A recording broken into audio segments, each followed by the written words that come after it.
Bonjour à tous.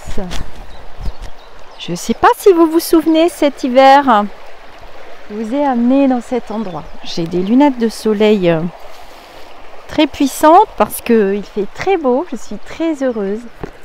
Et donc j'ai été me restrictionner dehors, me restrictiver, me restructurer aussi un peu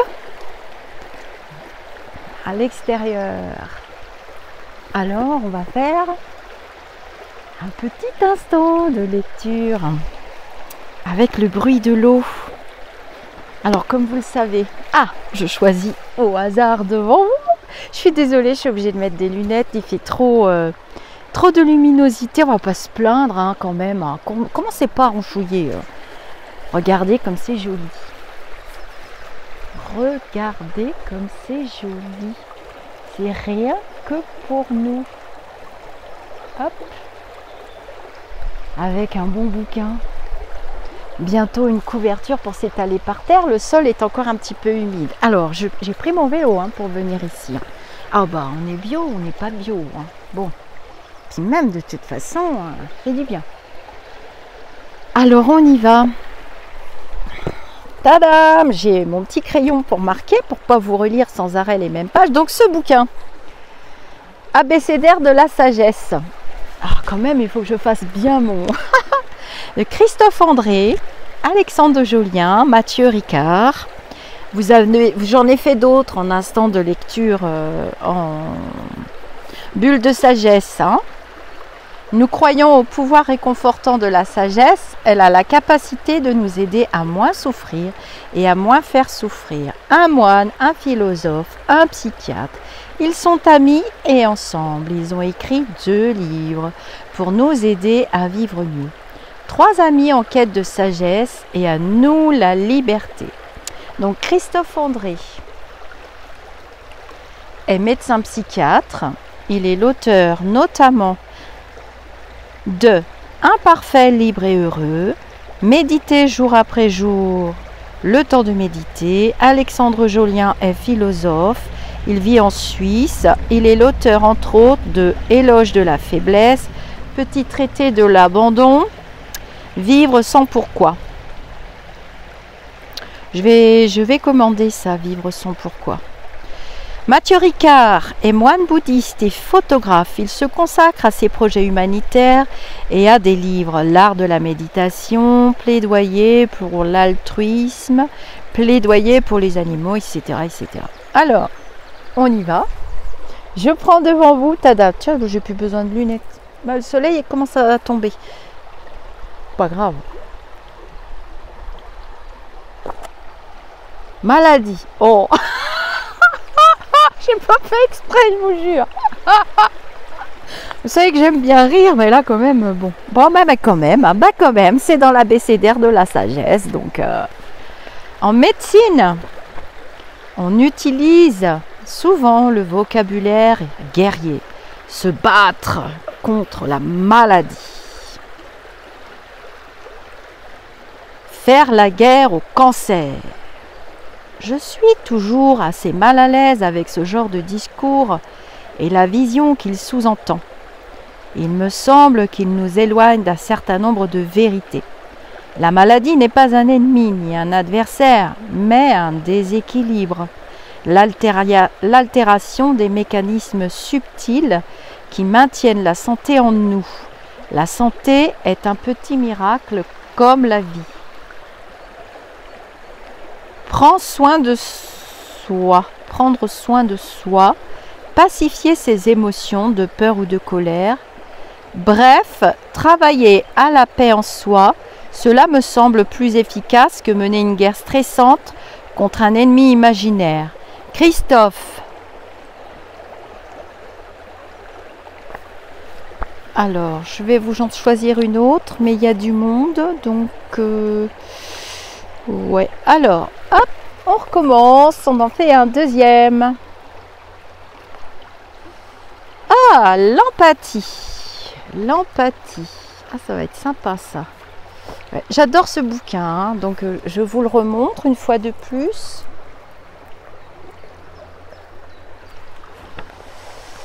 L'empathie comporte deux aspects.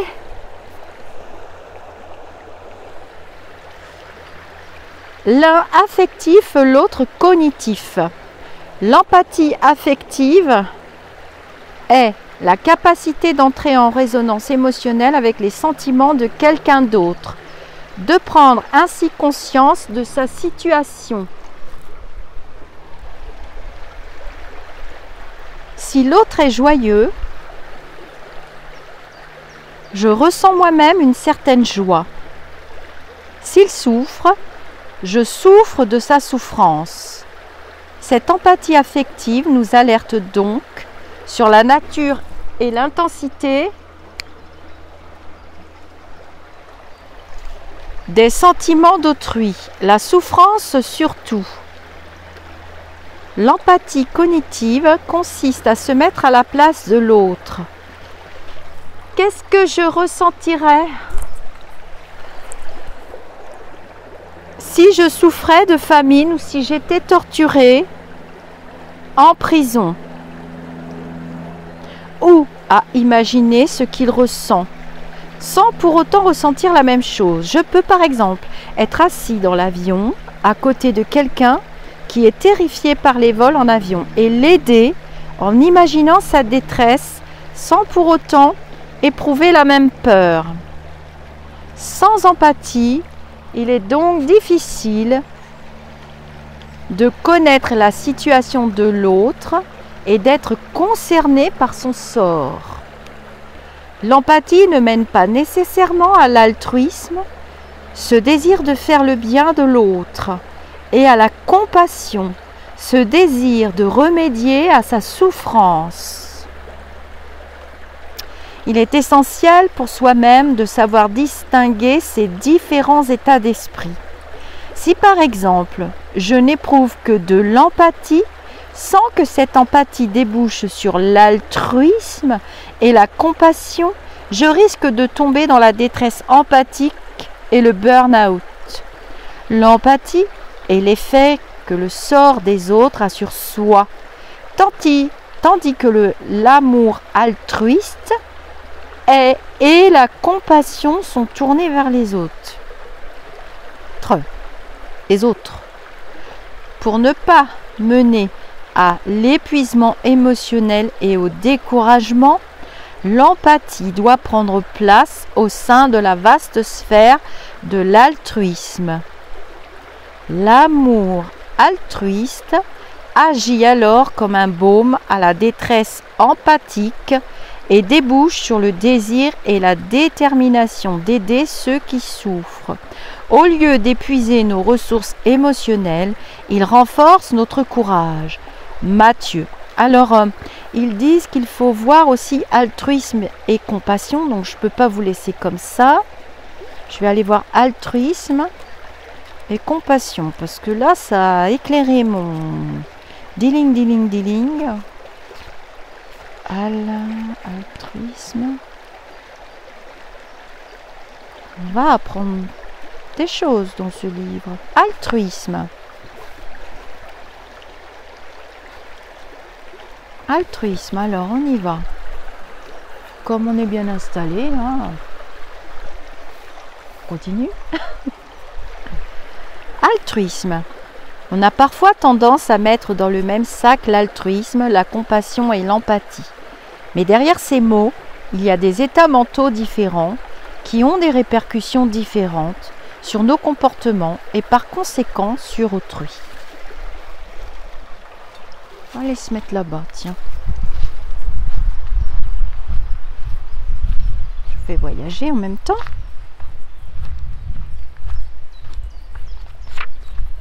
Parce que le bruit de l'eau m'oblige à parler fort. C'est pas très joli quand on fait la lecture. Donc, j'espère que ça vous plaira. Voilà, je suis sur la petite plage. Oh, c'est sympa. Alors, l'altruisme ou l'amour altruiste est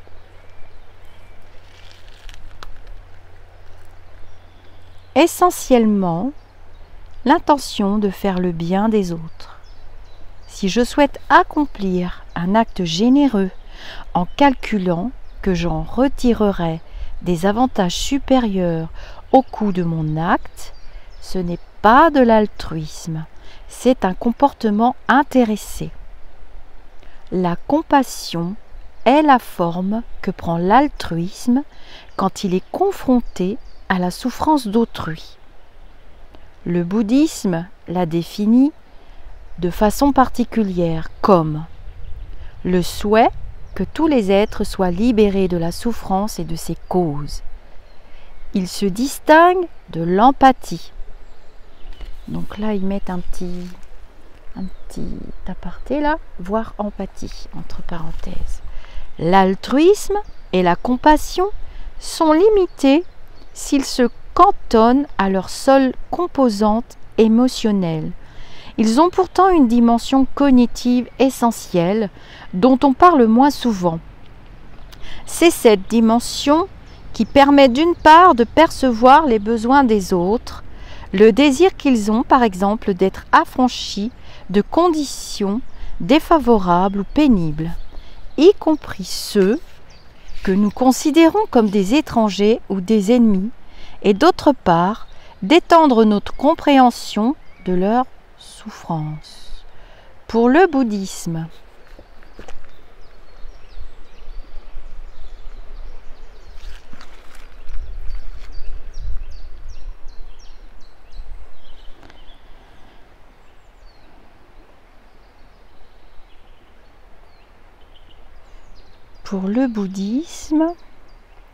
la cause fondamentale de la souffrance est l'ignorance, la confusion mentale qui nous fait percevoir la réalité de façon déformée et engendre une multitude d'événements mentaux perturbateurs, allant du désir compulsif à la haine, en passant par la jalousie, l'arrogance et toutes les autres émotions négatives.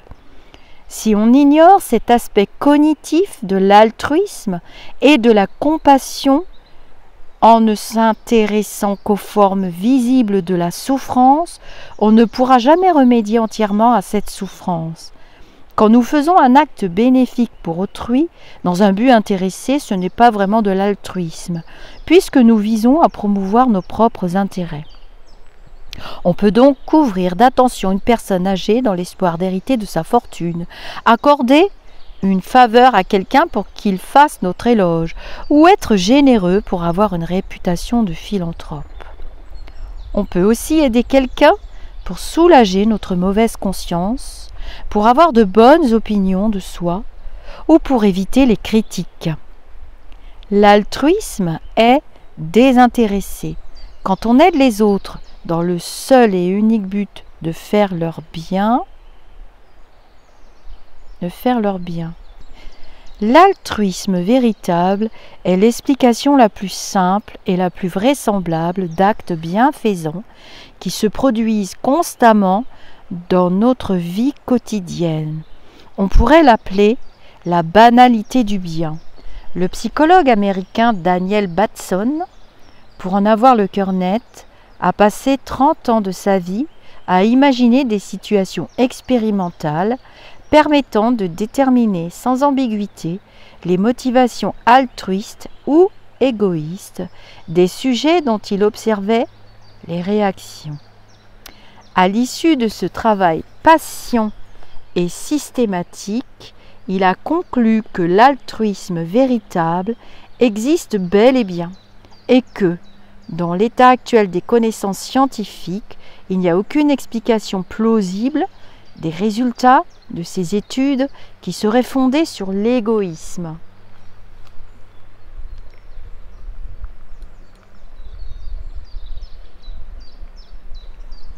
On me pose fréquemment cette question. Comment ressentir de l'altruisme, de la compassion pour un dictateur sanguinaire et sans merci ? La compassion vise à remédier à toute forme de souffrance. Un médecin confronté à un fou furieux dangereux ne va pas l'assommer avec un gourdin, mais le maîtriser si nécessaire et chercher les moyens de le soigner. Il ne s'agit absolument pas d'adopter une attitude permissive, mais n'est-il pas bon de souhaiter qu'un dictateur cesse d'éprouver de la haine, de la cruauté, de l'avidité et de l'indifférence, et de faire en sorte que les conditions qui ont permis dans une société l'émergence d'une telle aberration soient transformées. Matthieu. Donc Matthieu, c'est Mathieu Ricard. Hein. Donc on va aller voir Compassion. Donc j'ai marqué d'un temps d'arrêt parce que vous avez le tronc d'arbre dans la figure peut-être, ouais. Bon. J'ai marqué un petit temps d'arrêt parce que des petits temps d'arrêt parce que j'essaye de comprendre. Je découvre la lecture avec vous. Je m'achète des livres et je les lis avec vous. Voilà, on voit bien là. Donc on va aller voir Compassion, interdépendance. On se fera une autre lecture parce que Compassion, contrôle. Ah, mais il est vachement bien ce livre, hein, franchement. Alors ils l'ont mis où, Compassion? J'ai pas besoin de parler, il y a les petits oiseaux qui parlent pour moi. Confiance, compassion. Je fais mes petites coches pour pas vous lire toutes les 5 minutes les mêmes textes. Alors, est-ce que vous êtes droit? On va se mettre comme ça. Préférez la rivière, je parie. Allez, regardez. Oh ouais, avec un rayon de soleil, chouette.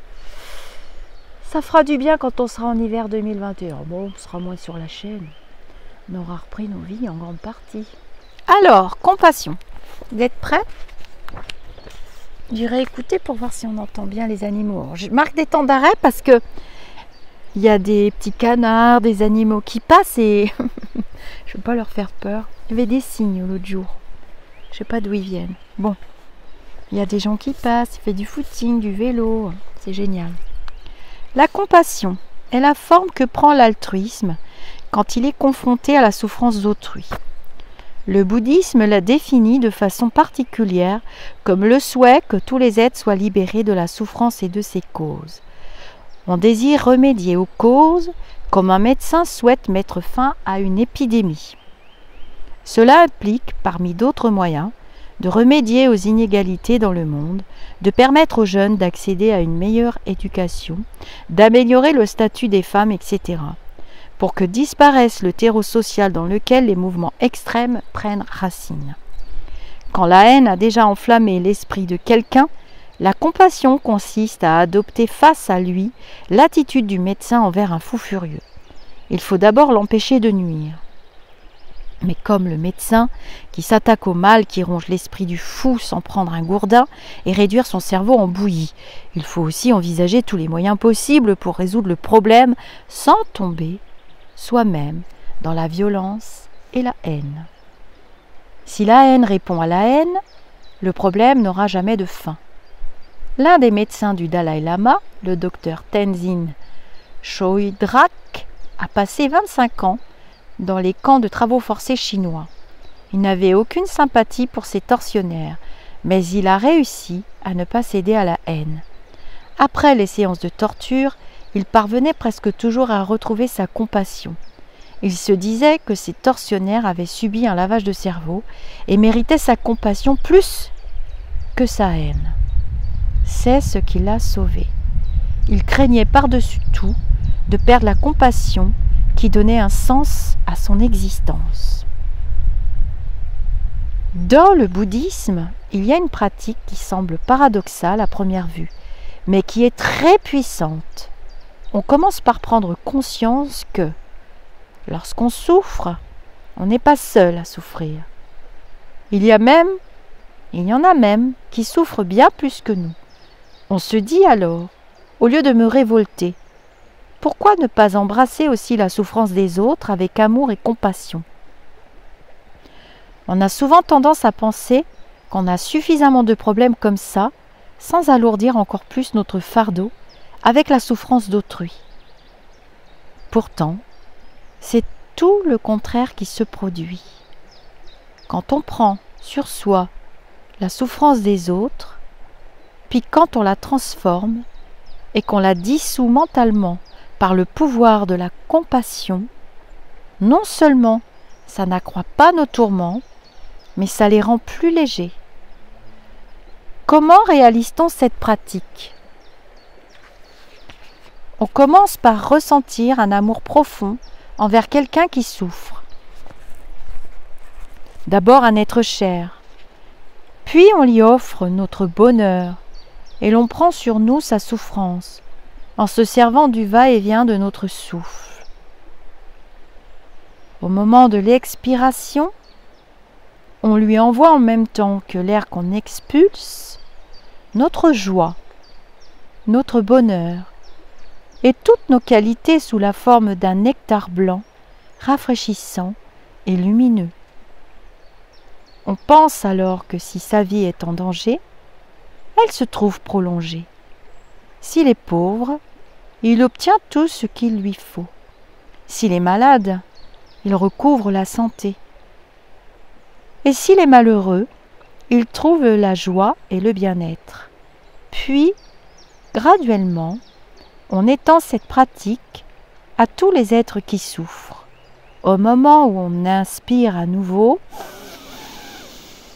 on imagine qu'on prend sur soi tous les maux physiques et mentaux de ces êtres, y compris leurs émotions négatives, sous l'aspect d'un nuage sombre. Ce nuage pénètre en nous, par nos narines, et se dissout sans laisser de traces dans notre cœur, qu'on visualise comme une masse de lumière. Cet exercice peut être pratiqué à tout moment, en séance de méditation formelle ou au cours de nos activités. Il ne s'agit pas d'une pratique sacrificielle, puisque la souffrance est transformée par la compassion.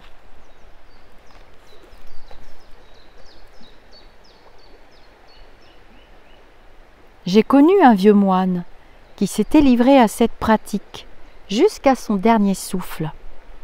Quelques heures avant sa mort, il écrivit une lettre à Khyentse Rinpoche, dans laquelle il disait « Je meurs en prenant joyeusement sur moi la souffrance de tous les êtres pour qu'ils en soient libérés, et je leur donne tout ce que j'ai de bon en moi et tout le bien que j'ai pu accomplir dans ma vie. » Matthieu. Alors il dit là, voir aussi altruisme, autocompassion, bienveillance inconditionnelle. Ah ah, vous aimeriez bien que je continue, hein? Ça sera une prochaine vidéo. Ah, mais il faut savoir s'arrêter, vous êtes gourmands, hein, mais... Et les petits lumineux, ils ont prévu des chapitres aussi pour vous. Donc je le mets de côté. Je mets de côté et puis on fera autocompassion, bienveillance inconditionnelle. Dans les bulles vidéo précédentes, lors de méditation active, vous avez découvert ce que c'était que mes méditations méditatives. On peut méditer en marchant, en faisant du vélo. C'est ce que je fais quand je fais du vélo. En même temps, si vous ne vous concentrez pas quand vous faites du vélo ou du sport, ça peut finir en catastrophe, hein. Donc, je vous conseille de faire attention quand même. Et voilà, je vais vous laisser. Je vais faire d'autres capsules vidéo et j'ai mis une petite coche pour me rappeler. Je vais m'acheter les 3 autres livres. Je vais finir par faire une quête, hein, avec tous ces livres que j'achète. Ah mais je les lis, j'adore. Je vous fais des gros bisous. Et bien on va se dire namasté. Allez, zou, pourquoi pas. J'ai mon stylo dans les mains. Ah.